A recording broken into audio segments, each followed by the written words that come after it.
بسم اللہ الرحمن الرحیم۔ السلام علیکم جی، امید کرتا ہوں سارے دوست خیر و عافیت سے ہوں گے۔ دوستو، کوشش کر کے سارا واقعہ سنیے گا۔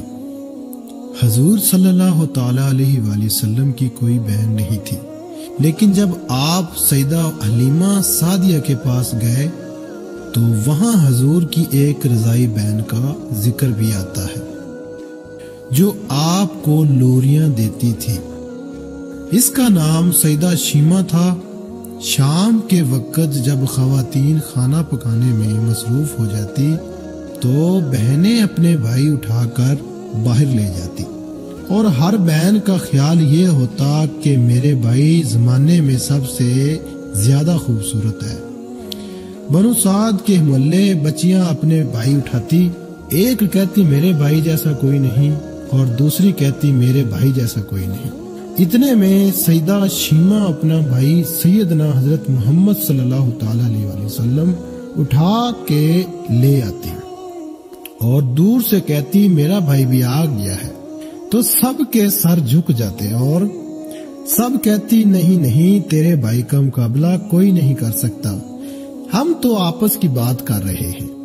ابن ہشام سیرت کی سب سے پہلی کتاب ہے، اسی میں یہ واقعہ لکھا ہے کہ سیدہ شیمہ حضور صلی اللہ تعالی علیہ وآلہ وسلم کو اپنی گود میں لے کر سمیٹتی اور پھر جھومتی اور پھر وہ لوری دیتی، اور لوری کے الفاظ بھی لکھ دیے ہیں جن کا ترجمہ ہے اے ہمارے رب میرے بھائی محمد کو سلامت رکھنا، آج یہ پالنے میں بچوں کا سردار ہے، کل وہ جوانوں کا بھی سردار ہوگا، اور پھر جھوم جاتی۔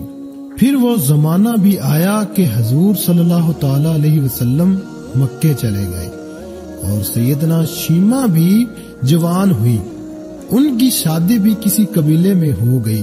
حضور صلی اللہ تعالی علیہ وآلہ وسلم نے اعلان نبوت کیا، 13 سال کا وقت بھی گزر گیا اور آپ صلی اللہ تعالی علیہ وآلہ وسلم مدینہ تشریف لے گئے۔ جب غزوات کا سلسلہ شروع ہوا تو جس قبیلے میں سیدہ شیمہ کی شادی ہوئی تھی، اس قبیلے کے ساتھ مسلمانوں کا ٹکراؤ ہو گیا۔ اللہ رب العزت نے مسلمانوں کو فتح عطا کر دی تو اس قبیلے کے چند لوگ صحابہ کرام کے ہاتھوں گرفتار ہو کر قید کر دیے گئے۔ تب وہ لوگ اپنے قیدیوں کو چھڑانے کے لیے فدیہ جمع کرنے لگے۔ قبیلے کے سردار بھی گھر گھر جا کر رقم جمع کر رہے تھے۔ چلتے چلتے وہ سیدہ شیمہ کے گھر پہنچ گئے جو کہ اپنی عمر کا ایک خاصا حصہ گزار چکی تھی۔ کہنے لگے کہ اتنا حصہ آپ کا بھی آتا ہے۔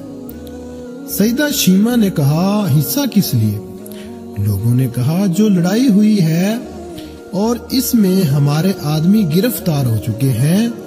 باتیں کرتے کرتے کسی کے لبوں پر محمد صلی اللہ تعالی علیہ وسلم کا نام بھی آ گیا، تو سیدہ شیمہ سن کر کہنے لگی اچھا، تو کیا انہوں نے تمہارے لوگوں پکڑے ہیں؟ کہا ہاں۔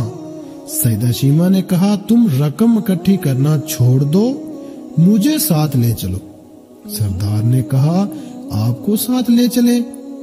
شیمہ کہنے لگی ہاں، تم نہیں جانتے وہ میرا بھائی لگتا ہے۔ قبیلے کے سردار کے ساتھ جب سیدہ شیمہ حضور صلی اللہ تعالی علیہ وسلم کے نوری خیموں کی طرف جا رہی تھی اور صحابہ کرام ننگی تلواروں سے پہرا دے رہے تھے، وہ مدنی دور تھا۔ سیدنا شیمہ قوم کے سرداروں کے ساتھ جب آگے بڑھنے لگی تو صحابہ نے تلواریں سونتی اور پکارا او دیہاتی عورت رک جا، دیکھتی نہیں آگے کوچا رسول ہے، آگے بغیر اذن کے جبرائیل بھی نہیں جا سکتے، تم کون ہو؟ سیدہ شیمہ نے جواب میں جو الفاظ کہے ان کا اردو ترجمہ یہ ہے میری راہیں چھوڑ دو، تم جانتے نہیں میں تمہارے نبی صلی اللہ تعالی علیہ وسلم کی بہن لگتی ہوں۔ تلواریں جھک گئی، آنکھوں پر پلکوں کی چلمنے آ گئی، راستہ چھوڑ دیا گیا۔ سیدہ شیمہ حضور صلی اللہ تعالی علیہ وآلہ وسلم کے خیمہ نوری میں داخل ہو گئی تو حضور صلی اللہ تعالی علیہ وآلہ وسلم نے دیکھا اور پہچان گئے۔ فوراً اٹھ کھڑے ہوئے، فرمایا بہن کیسے آنا ہوا؟ آپ صلی اللہ تعالیٰ علیہ وسلم کے لوگوں نے ہمارے کچھ بندے پکڑ لیے ہیں، ان کو چھڑانے آئی ہوں۔ حضور صلی اللہ تعالیٰ علیہ وسلم نے فرمایا بہن تم نے زحمت گوارا کیوں کی؟ پیغام بھیج دیتی، میں چھوڑ دیتا، لیکن تم آ گئی، اچھا ہوا ملاقات ہو گئی۔ پھر حضور صلی اللہ تعالیٰ علیہ وسلم نے قیدیوں کو چھوڑنے کا اعلان کیا، کچھ گھوڑے اور چند جوڑے سیدہ شیمہ کو تحفے میں دے دیے، کیونکہ بھائیوں کے دروازے پر جب بہنیں آتی ہیں تو بھائی خالی ہاتھ تو بہنوں کو نہیں لٹایا کرتے۔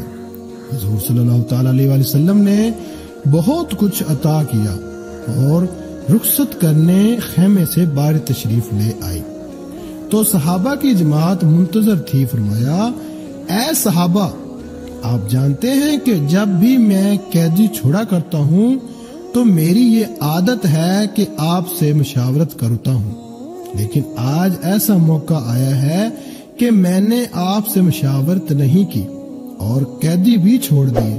صحابہ نے عرض کیا کہ حضور صلی اللہ تعالیٰ علیہ وسلم مشاورت کیوں نہیں کی؟